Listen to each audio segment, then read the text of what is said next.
In 1939 broke out the biggest war ever known in history, which pitted the armed forces of more than 70 countries. Millions of young people went to fight in front, leaving behind our lives.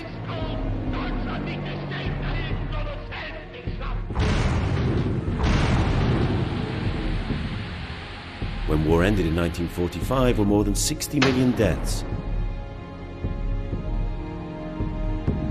Some of them with a decisive impact on the course of the war. Mine, for example, was the most important event of my life. A life that was not really so. Because I, William Martin, Major of the Britain Army, was never born.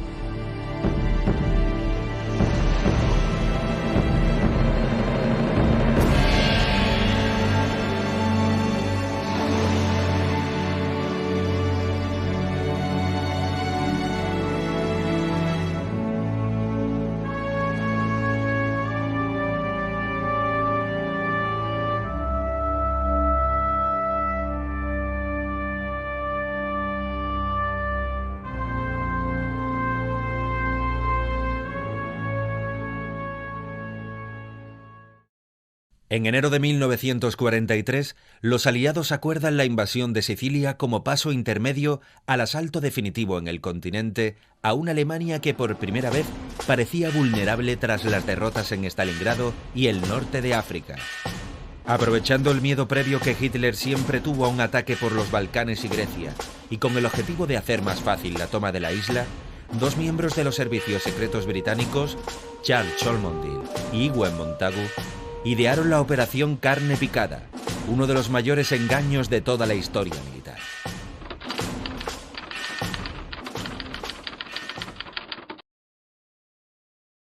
Se decide que sea Huelva porque Huelva geográficamente es un sitio idóneo y porque además cuenta con un agente alemán, Adolf Klauf, sin duda uno de los mejores con que contaba el Auer en España, y por parte británica con Francis Hazelden. La llegada de los británicos a Huelva, fundamentalmente con las minas de Río Tinto, supone, además de una importancia, de un cambio en las infraestructuras y urbanísticamente en la ciudad, con el barrio obrero, con el muelle de Río Tinto, con la Casa Colón. Además de todo eso, es una sociedad que llega a la provincia y trae su modus vivendi. La clase alta británica implanta unas formas de vida que son enseguida imitadas por algún número de la población que ellos llaman nativos.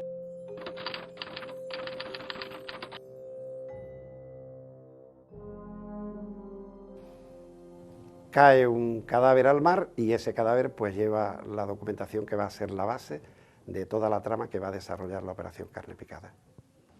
El éxito de la operación radicaba en parte en encontrar un cadáver adecuado. Lógicamente, si lo que queremos es simular una asfixia por sumersión, la primera elección sería un fallecido por ahogamiento. De no ser posible, buscaríamos un fallecido por una causa que en la autopsia produjese unos cambios que fuesen compatibles con los que esperamos hallar en una asfixia por sumersión. El cuerpo elegido debería tener unas características que coincidan con la identidad que le queremos dar al fallecido en cuanto a su peso, a la edad e incluso al estrato social. Además, el estado del cuerpo en el momento de ser hallado se debe corresponder con el tiempo que queremos simular que ha transcurrido entre el momento del fallecimiento y en el momento que aparezca. Y por otra parte, con el tiempo que ese cadáver haya permanecido en el agua. Bien, ya tenemos un cadáver. Y lógicamente ahora este cadáver pues tenemos que dotarlo de una serie de elementos que lo hagan, digamos, humano. Se piensa como más fácil en que estuviera como oficial de la Royal Navy, pero encontramos un problema en el suministro de uniformes, que eran uniformes a medida. Lógicamente iba a ser complicado hacérselo a un cadáver, optamos por un uniforme de campaña, pero eso conlleva que pase a ser al cuerpo de los Royal Marines. Los Royal Marines a su vez necesitan una acreditación y esa acreditación lógicamente necesita de un nombre, de una graduación y de una fotografía. La graduación se piensa que sea una de nivel intermedio, como es capitán en funciones de mayor. La fotografía era complicada en función de que su familia no tenía ninguna imagen y no se iba a poner la imagen de un cadáver, Pero la suerte viene en ayuda de Montagut, que en una reunión del MI5 se encuentra con que un compañero es prácticamente en vida el cadáver que tienen dispuesto para ser utilizado. Y una vez que tenemos toda esta serie de circunstancias, de condiciones, solo nos falta quizás la más importante, su nombre. Se busca un nombre que pase desapercibido, que sea normal, que no llame la atención especialmente, y se decide que ese nombre sea el de William Martin. Pues lo que hace en muchos casos creíble a un personaje son los detalles que lo rodean, más que la estructura abstracta que le quiera dar el escritor, es esa minuciosidad en un comportamiento, en una ropa, en un gusto gastronómico, en un sentido del humor. Naturalmente es también lo que hace creíble a William Martin y lo que el servicio secreto británico establece para él, pues que lleve unas cartas de su novia, de su padre, el recibo de unas alianzas, una entrada de una función de teatro, con esos detalles que en el caso de William Martin lleva en sus bolsillos o lleva en ese maletín anudado a su muñeca. William Martin es en este caso un caballo de Troya. A la hora de elegir el cuerpo para simular la muerte por sumersión, pide la opinión de un experto inglés, Sir Bernard Spilsbury, al que hoy se le considera padre de la medicina forense y padre de la criminología. Pero parece ser que Spilsbury no tenía mucha confianza en la pericia de los médicos forenses españoles y le comenta a Montagut que contar con un cuerpo que hubiera fallecido por una neumonía sería suficiente para simular una sumersión. Según la versión oficial, el elegido es finalmente un vagabundo fallecido por una neumonía como consecuencia de una intoxicación por fósforo tras la ingesta de un raticida.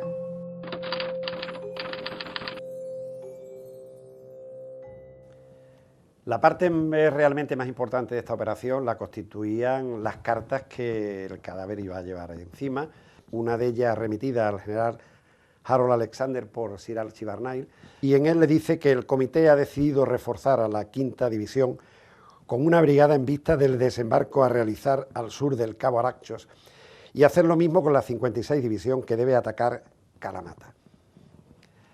Creo que esto es suficiente para hacer pensar a los alemanes por dónde va a ir dirigida la operación, pero se refuerza con una carta que Lord Mountbatten dirige al almirante Andrew Cunningham, que era el comandante en jefe del Mediterráneo, y cuya última frase es muy significativa. Le dice: al regresar podría traer algunas latas de sardinas, pues aquí es necesario contar con bonos especiales para poseerlas. En el argot del MI5, sardinas es la isla de Cerdeña. Va una tercera carta sobre la que pasamos de puntilla, dirigida por Mountbatten al general Eisenhower, donde hablan de banalidades para rellenar, pero realmente el cruce de información de las 3 cartas solo tiene una dirección, y es tratar de inducir a los alemanes que el desembarco se va a producir por Cabo Arachos, por el Peloponeso, Grecia, los Balcanes, y en ningún caso por la isla de Sicilia, que parecía tan clara. Una vez preparado el cuerpo, fue introducido en un cilindro metálico con hielo seco para su traslado por carretera hasta Escocia, donde fue embarcado en el submarino Siraf rumbo a las costas de Huelva.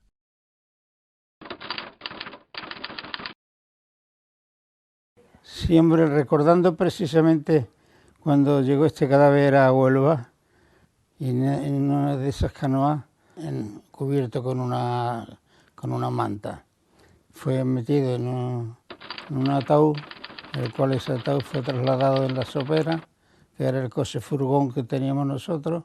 Entonces no existía el coche fúnebre automóvil ni furgón, y fue trasladado al cementerio, al departamento anatómico del cementerio, donde quedó depositado el cadáver para ser después atendido por los médicos forenses para la celebración y la actuación de la autopsia. Desgraciadamente no contamos con el informe de autopsia, que desapareció en un incendio en el año 1976, pero de los escasos datos que tenemos sí podemos deducir cómo estaba el cuerpo cuando aparece en las playas de Huelva. De estos datos se deduce que la putrefacción estaba iniciada, incluso avanzada, y así en la historia oficial se hace mención al olor que desprendía el cadáver, a que en la cara la epidermis se desprendía de la dermis y que el rostro tenía una coloración verdosa que se describe como de moho. El médico forense establece que la muerte se debió a asfixia por sumersión y que la data de la muerte era de unos 10 días antes de llevarse a cabo la autopsia. Esto quiere decir que debería de haber signos debidos a esa estancia y de ello, sobre todo, lo que denominamos nosotros la maceración cutánea. La maceración cutánea es un fenómeno que aparece en los cadáveres sumergidos, sea cual sea la causa de la muerte, y que se caracteriza por un engrosamiento de la piel, de la palma de las manos y de la planta de los pies que llegan a desprenderse como en guante y en calcetín. Otro signo de estancia prolongada en el agua es la aparición de lesiones postmortales por las corrientes y por la fauna marítima. Este dato, esta ausencia de lesiones producidas por la fauna marítima, sí que consta en la versión oficial que llama la atención del forense. Sin embargo, no se hace ninguna mención a que no hubiera signos de maceración cutánea. Y nada más entrar en la sala de autopsia del cementerio, ven el cadáver uniformado y demás, y entonces mi abuelo le dice a mi padre: niño, mucho cuidado que este muerto viene muy bien vestido. Ni el pelo ni la piel tenían ni la rugosidad ni el lustre del pelo de tantas horas en el agua como parecía ser, ni el cadáver venía picoteado por peces. Yo, aparte de mi profesión, era curioso, me gustaba verlo. Y yo asistía a muchísimas autopsias, la he presenciado y seguramente lo vería. Y yendo con mi padre más todavía, porque mi padre era muy meticuloso entre estas cosas y posiblemente sí. El comandante del submarino que deja el cadáver aquí en la desembocadura del río Piedra, allá por principios de los años 60, 1962-63, entra en Huelva como capitán de un mercante que viene a cargar mineral y va a buscar a mi abuelo. Mi abuelo ya había muerto y entonces lo mandan a casa de mi padre. Y allí tenemos una charla con él y nos cuenta una anécdota curiosa, que es que estuvieron 3 días en el fondo del río Piedra sin poder sacar el cadáver, porque siempre había gente en la playa y él le llamaba la atención. Entonces le explicamos que en aquella época estaban mariscando en la playa, porque era una época de poca comida, ¿no?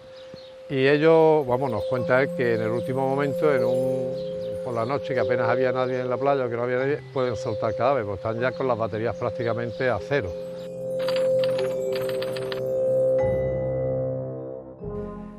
Hasta aquí la versión oficial. El cuerpo que reposa en el cementerio de Huelva es el de Glyndon Michael. Y aquí aparece la figura del matrimonio Steele, que tiene su domicilio en Androssan, en Escocia, frente al estuario del río Clyde.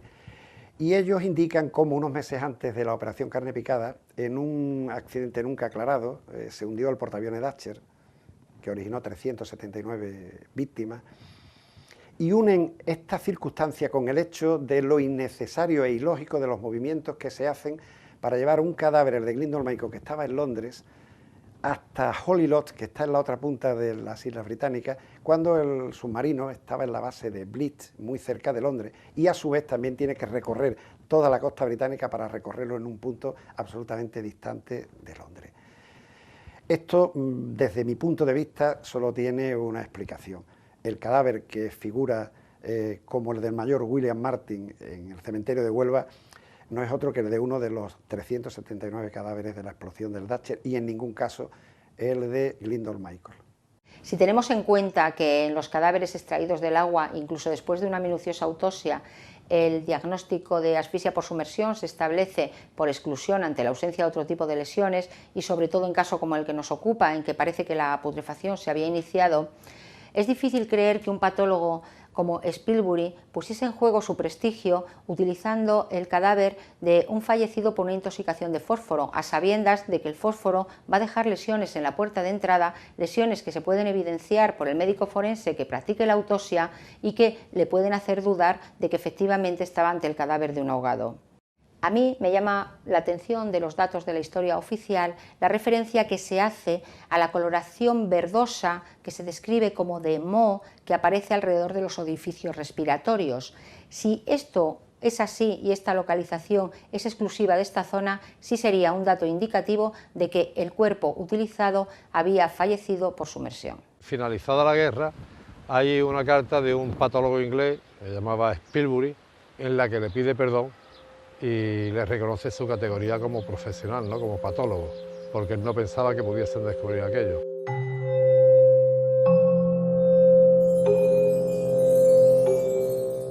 Albert Schut, un miembro de la colonia británica, un inglés nacido en Santa Fe, en Argentina, se encargó desde el primer momento de cortar flores en la Casa Colón, venir diariamente a colocarlas de una determinada manera en la tumba, para de esa forma poder comprobar si alguien hurgaba y trataba de hacer bien una segunda autopsia, bien remover la tumba.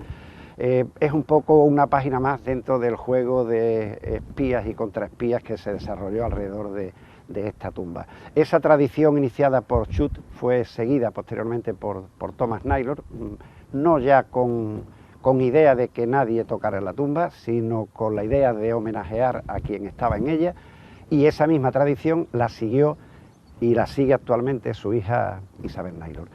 Eso es una cosa que yo he hecho voluntariamente y es eso. Desde pequeña estaba acostumbrada ese día a respetar lo mismo que antes aquí se hacía el día también del 18 de julio o eso, pues en Inglaterra ahora han juntado los dos armisticios y es el primer domingo de noviembre. Aunque siempre tuvo flores, porque había un cónsul aquí que le solía llevar flores. Cuando me lo ofrecieron yo no me lo creía, no me lo esperaba, la verdad. Le dieron mucho bombo en todos los periódicos ingleses a esa, pero en el boletín oficial de Palacio de la Reina pone por ayuda a la comunidad británica en la provincia de Huelva. A resultas del engaño, Hitler ordenó que todos sus comandantes en el Mediterráneo reforzaran las zonas amenazadas, dejando Sicilia totalmente desguarnecida. La invasión de la isla fue la operación anfibia más grande de la Segunda Guerra Mundial hasta ese momento, y gracias a carne picada, mucho menos cruenta de lo que hubiera sido de otra forma. Estratégicamente, la operación Husky alcanzó las metas planeadas por los aliados.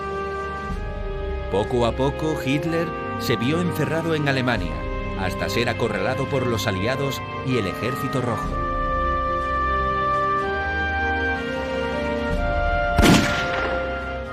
El éxito de toda la operación se describe fácilmente con el telegrama que le enviaron a Churchill: carne picada tragada con caña, hilo y plomo. Pienso que William Martin, desde donde esté, nos está envolviendo a todos, atrayendo con su imán en esa marea que también a él lo trajo a las costas de Huelva y nos arrastra hasta hacernos creer realmente que existió. Pero todo esto yo creo que es una fabulación y que no existe. Nada de ello existe, ni la tumba, ni nadie en la tumba, ni la operación carne picada, ni ustedes, público que la están viendo, tóquense, porque seguramente tras la contemplación del documental desaparecerán también en sus butacas, desaparecerán en sus asientos, como desapareció el hombre que en realidad nunca existió.